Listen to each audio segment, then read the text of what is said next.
Summer's on its way, and I'm not too fond of summer. It's just really hot and sweaty and exhausting, and everyone smells bad. But it's just really hard to get myself to leave the cool, shady cave of my house and go do anything. And I find that when I go to work in the summer, it's especially difficult because I work in a kitchen, so it's hot already, and then it's compound hotness. And I just foresee a lot of rough days ahead of me, so I might be grumpy in coming videos, so I'm sorry in advance for that.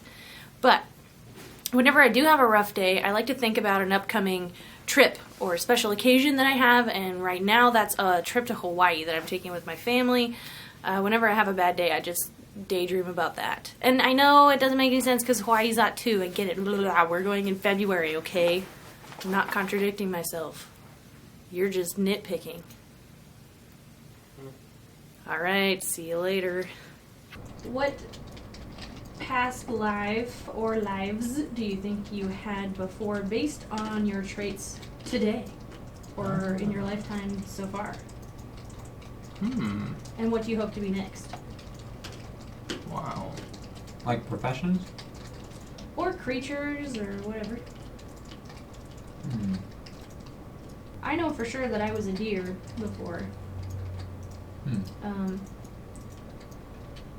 Just because whenever I see one, I get this really, really strange and really, really powerful feeling of peace and needing to protect it.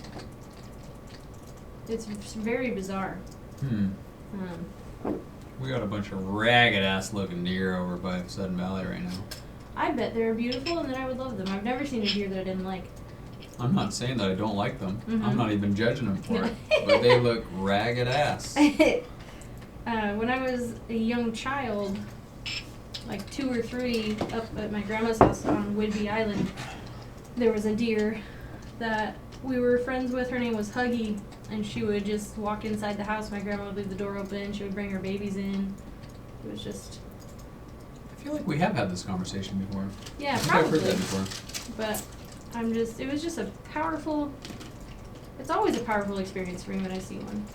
I think that in some way I was a human being living at the forefront of the electrical age.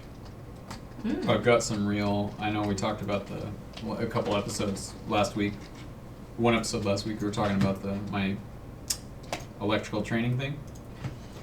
I think that I've had a lot of human lives. That's how I feel about it. I feel like I've been through and for a long time. Like, I don't know what that is. I don't know if that's 2,000 years or of pretty regular incarnations. I don't know if it's longer than that. Maybe it's to 2000 BC. I don't know. I feel really very much like I've lived a lot of different lives.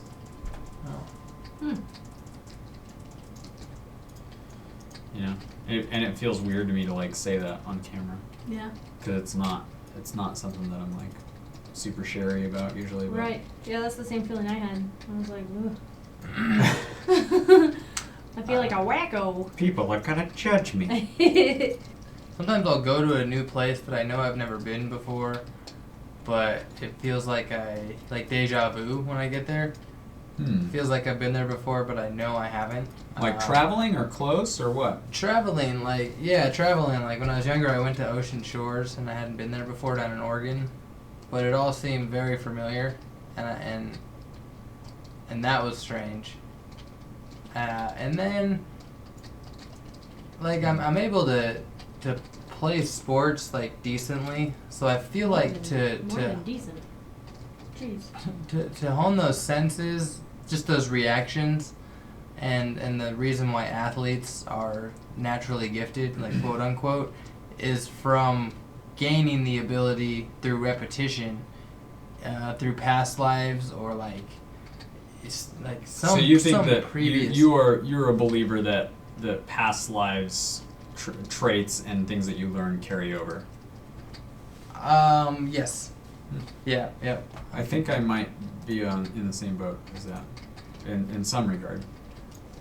Yeah, I think that there is an essence of an ability, like you don't, and then depending on the like biology of a person or how developed their brain is, they're able to tap into that. Hmm. And that's where you can get stories of people saying that they do recall more vivid details of things.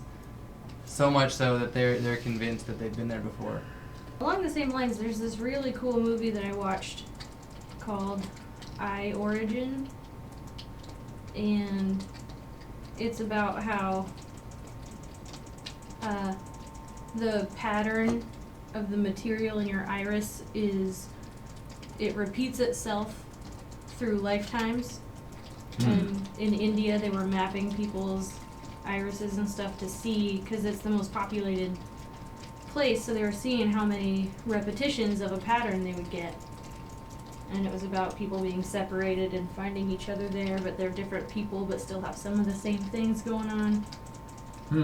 Very. What's that called? I think it was called I Origin or I Origins. It's a pretty recent movie. But it was Fascinating. a very interesting movie about death and coming back or not leaving at all. Or Last week in an episode, it would be last week, 2 weeks ago now, actually, Caleb brought up a soul, and he doesn't believe that a soul is a thing, like it just isn't there. But I think that there is a soul, because every person kind of has an essence that gives them their personality. And then I also believe that the environment that they're sort of like tumbled in, like you tumble rocks, those are going to affect their personality as well. But there's something there, and I think that when a person dies, like their body dies, that little essence goes off, and I don't know for how long, but eventually it finds its way back into another Come with me over here. Let's kill this gray.